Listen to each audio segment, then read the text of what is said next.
মাওবাদী দমনে বড়সড় সাফল্য। ছত্তিশগড়ে যৌথ বাহিনীর অভিযান।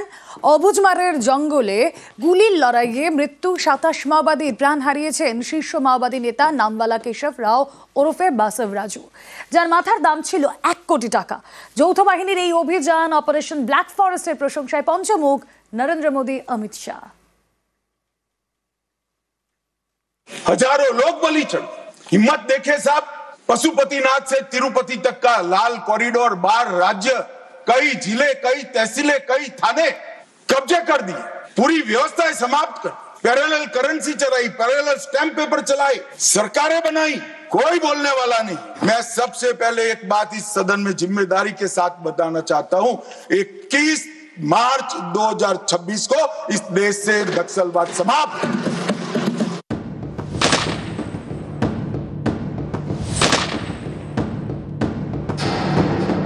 মাওবাদী দমনে ফের ছত্তিশগড়ে যৌথ অভিযান। গুলির লড়াইয়ে মৃত্যু শীর্ষ মাওবাদী নেতার নামবালা কেশব রাও ওরফে বাসব রাজু। ছত্তিশগড়ের নারায়ণপুর গভীর জঙ্গলে ঘেরা অবুজমার মাওবাদীদের ঘাঁটি। মঙ্গলবার এই জঙ্গলেই অভিযান চালায় যৌথ বাহিনী। অপারেশন ব্ল্যাক ফরেস্ট শুরু হয় গুলির লড়াই। সেই লড়াইয়ে নিহত 27 জন। মৃত্যু হয়েছে শীর্ষ মাওবাদী নেতা কেশব রাওয়ের। बसव राजू उर्फ BR दादा, उनका एम DKZC और अन्य PLG फॉर्मेशंस का सीनियर माओवादी कैडर की उपस्थिति की आज सूचना के आधार पर DRG टीम्स जिला नारायणपुर, दंतेवाड़ा, बीजापुर एवं कोंडागांव से अभियान के लिए रवाना किए गए थे। अभियान के दौरान अनेक बार DRG टीम से माओवादी के बीच में मुठभेड़ हुई। मुठभेड़ के उपरांत इलाका का सर्चिंग के दौरान कुल 27 माओवादियों का डेड बॉडी बरामद की गई थे। इसमें CPI माओवादी जनरल सेक्रेटरी बसव राजू उर्फ BR दादा का डेड बॉडी भी शामिल है। নামবালা কেশব রাও এই মাওবাদী নেতার বিরুদ্ধে একের পর এক গুরুতর অভিযোগ। 2003 সালে অন্ধ্রপ্রদেশের তৎকালীন মুখ্যমন্ত্রী চন্দ্রবাবু নাইডুর উপর হামলা হয়। এই হামলার ঘটনায় নাম জড়ায় কেশব রাও ওরফে বাসব রাজুর। 2010 সালে ছত্তিশগড়ের দান্তেওয়াড়ায় হামলা চালায় মাওবাদীরা। 76 জন CRPF জওয়ানের প্রাণ যায়। এই হামলারও নেতৃত্বে ছিল বাসব রাজু। 2018 সাল থেকে সে নিষিদ্ধ CPI মাওবাদীর সাধারণ সম্পাদক। অন্ধ্রপ্রদেশের শ্রীকাকুলামে জন্ম। ওয়ারাঙ্গলের রিজিওনাল ইঞ্জিনিয়ারিং কলেজ থেকে বিটেক। ভালো ভলিবল প্লেয়ার। ভলিবলে জাতীয় স্তরের প্রতিযোগিতায় অন্ধ্রের হয়ে খেলেন। সেই সময় ছাত্র রাজনীতিতে যোগ। ABVPর সঙ্গে গোলমালে গ্রেপ্তার করা হয় বাসব রাজুকে। এরপর আর কখনো পুলিশ তাকে গ্রেপ্তার করতে পারেনি। এবার যৌথ অভিযানে সেই বাসব রাজুর মৃত্যু। মাওবাদী শীর্ষ নেতার মাথার দাম 1 কোটি টাকা ঘোষণা করেছিল ছত্তিশগড় সরকার। যৌথ বাহিনীর সঙ্গে গুলির লড়াইয়ে সেই মাওবাদী শীর্ষ নেতার মৃত্যু। এই অভিযানের প্রশংসা করেছেন প্রধানমন্ত্রী। দুর্দান্ত সাফল্য, বাহিনীর জন্য গর্বিত। দেশবাসী যাতে শান্তিতে থাকতে পারেন, উন্নতির পথে হাঁটতে পারেন তা নিশ্চিত করতে আমাদের সরকার মাওবাদী দমনে বদ্ধপরিকর। কেন্দ্রীয় স্বরাষ্ট্রমন্ত্রী অমিত শাহ লিখেছেন, মাওবাদী দমনের ল্যান্ডমার্ক অ্যাচিভমেন্ট। ছত্তিশগড়ের নারায়ণপুরে বাহিনীর অভিযানে 27 জন ভয়ঙ্কর মাওবাদীর মৃত্যু হয়েছে। CPI মাওবাদীর সাধারণ সম্পাদক নামবালা কেশব রাও ওরফে বাসব রাজুরও মৃত্যু হয়েছে। এই বাসব রাজু মাওবাদী আন্দোলনের মেরুদণ্ড। এর কয়েকদিন আগেই ছত্তিশগড়ে যৌথ বাহিনীর অভিযানে বেশ কয়েকজন মাওবাদীর মৃত্যু হয়। ছত্তিশগড় তেলেঙ্গানা সীমানায় প্রাণ হারায় 22 জন মাওবাদী। ছত্তিশগড়, তেলেঙ্গানা এবং মহারাষ্ট্র থেকে 54 জন মাওবাদীকে গ্রেপ্তার করা হয়। আত্মসমর্পণ করে 84 জন। এবার ছত্তিশগড়ে অবুজমারের জঙ্গলে 27 মাওবাদীর মৃত্যু। নিউজ 18 বাংলা।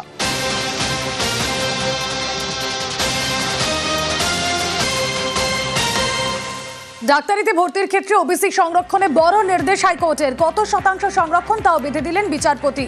এ বিষয়ে বিস্তারিত জানবো। অর্ণব হাজরা প্রতিনিধি রয়েছেন সঙ্গে। অর্ণব, কি পর্যবেক্ষণ আদালতে?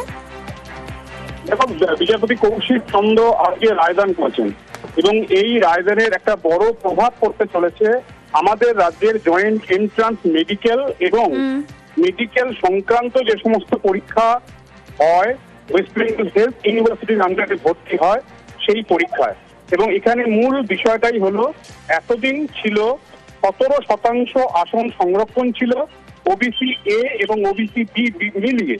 কিন্তু সম্প্রতি গত বছর যে জাজমেন্ট হাইকোর্ট দিয়েছে, যে জাজমেন্টের উপর এখনো পর্যন্ত সুপ্রিম কোর্ট হস্তক্ষেপ করেনি, অর্থাৎ OBC নিয়ে নতুন এই রায় আসার পর আজ কলকাতা হাইকোর্টে বিচারপতি কৌশিক চন্দ্র 7% আসন সংরক্ষণ OBC জন্য বরাদ্দ করলেন রায় এবং জয়েন্ট এন্ট্রান্স মেডিকেল এবং মেডিকেল সংক্রান্ত আসন সংরক্ষণের জন্য জয়েন্ট এন্ট্রান্স বোর্ডকে আজ থেকে 40 দিনের মধ্যে তাদের কাছে যে ফর্ম ফিল আপ হয়েছে, যে সমস্ত পড়ুয়ারা ফর্ম ফিল আপ করেছে ওবিসি এ এবং ওবিসি বি এর জন্য, তার সংরক্ষণের সুবিধার জন্য এই প্যানেল রিকাস্ট করতে নির্দেশ দিল, অর্থাৎ পুনরায় সেটাকে বিন্যাস করার জন্য নির্দেশ দিল। 40 দিনের মধ্যে করতে হবে। যে ফোন নাম্বার দেওয়া হয়েছে পড়ুয়াদের, সেই ফোন নাম্বার ধরে ধরে তাদের প্রত্যেককে ওবিসি এ এবং ওবিসি বি কি সার্টিফিকেট আছে সেটাকে পাঠাতে হবে, সংগ্রহ করবে জয়েন্ট বোর্ড এবং সেটাকে যাচাই করবে, যাতে 2010 পরবর্তী 66টি যে ওবিসি তালিকাভুক্ত সম্প্রদায় ছিল, যাদের হাইকোর্ট বাতিল করেছে, নীতিগতভাবে সেটা সঠিক হয়নি বলে বাতিল করেছে, তাদের কোন রকম ওবিসি সংরক্ষণের সুবিধা দেওয়া যাবে না। অর্থাৎ 2010 পরবর্তী ওবিসি সার্টিফিকেটের যে 66টা ক্লাস রয়েছে তারা কেউ ওবিসি সুবিধা পাবে না, এটা স্পষ্ট করল হাইকোর্ট। পাশাপাশি 17% নয়, কারণ আমরা জানি ওবিসি এ এবং ওবিসি বি মিলিয়ে রাজ্য সরকার 17% ওবিসি সম্প্রদায়ভুক্ত মানুষদের সুযোগ সংরক্ষণের সুবিধা দিত। সেই সংরক্ষণ সম্প্রতি জাজমেন্টের কারণে বিচার সন্দেহ নির্দেশ 7% হবে। এই 10% কোথায় নির্দেশ, নজর থাক।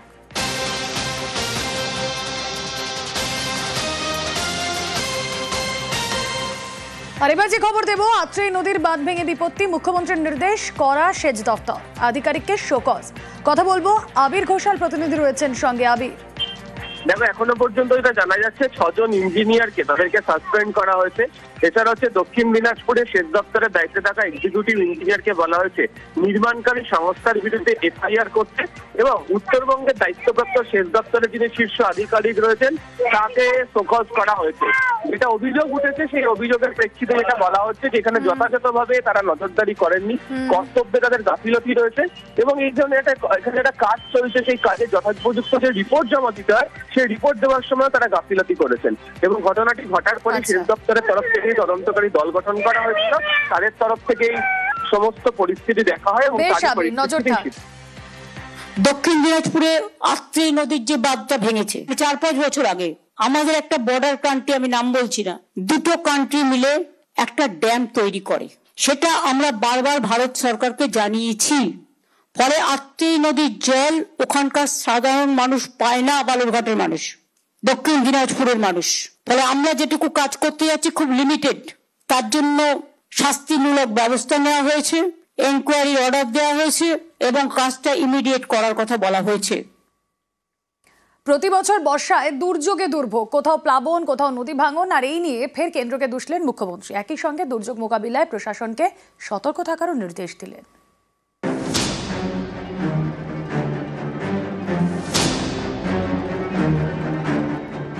আগে বন্যা নিয়ন্ত্রণ এবং গঙ্গা ভাঙন এই দুটো সেন্ট্রাল গভর্নমেন্টের হাতে ছিল, এখনো আছে। 14 বছর 15 বছর ধরে আমরা কিন্তু কোনো পয়সা পাইনি।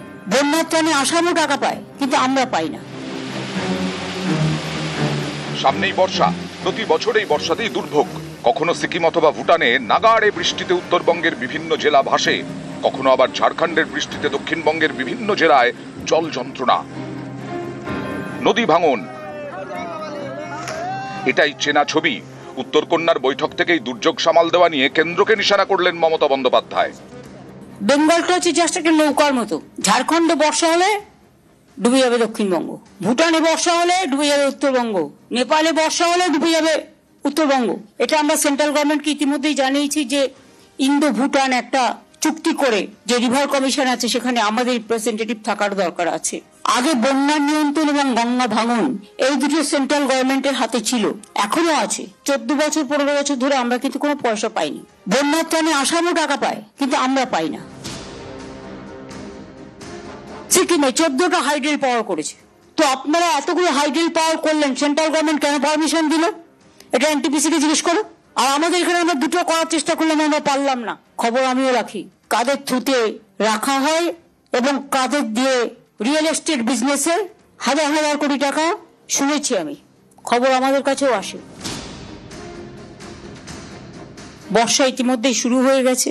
গত কয়েক বছরে আপনারা আমফান থেকে শুরু করে নানা রকম সাইক্লোন আপনারা দেখেছেন। রাজ্য, জেলা, ব্লক স্তরে কন্ট্রোল রুম চালু করতে হবে এখন থেকে। ব্লকগুলো খুব ইম্পর্টেন্ট, সমস্ত অফিসার স্টাফদের সর্বোচ্চ সতর্কতার পর্যায়ে থাকতে হবে। এনডিআরএফ, এসডিআরএফ, ডিএমজি, সিভিল টিমগুলোকে সক্রিয় রাখতে হবে।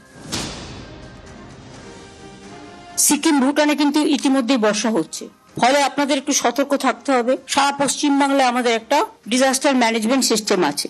আমি উত্তর কন্যাতেও একটা করতে বলবো। দরকার হলে ইন্টারনাল ফোনের ব্যবস্থা করতে হবে, প্রত্যেকটা জেলার সাথে কমিউনিকেশন, এবং জেলাগুলো আর ব্লকের সাথে কমিউনিকেশন। সেখানে গাছ আমাদের বেশি করে পুঁততে হবে। ফরেস্ট ডিপার্টমেন্টকে বলে ঘাসগুলো বর্ষার সময় যেন লাগানো হয়। নিউজ 18 বাংলা।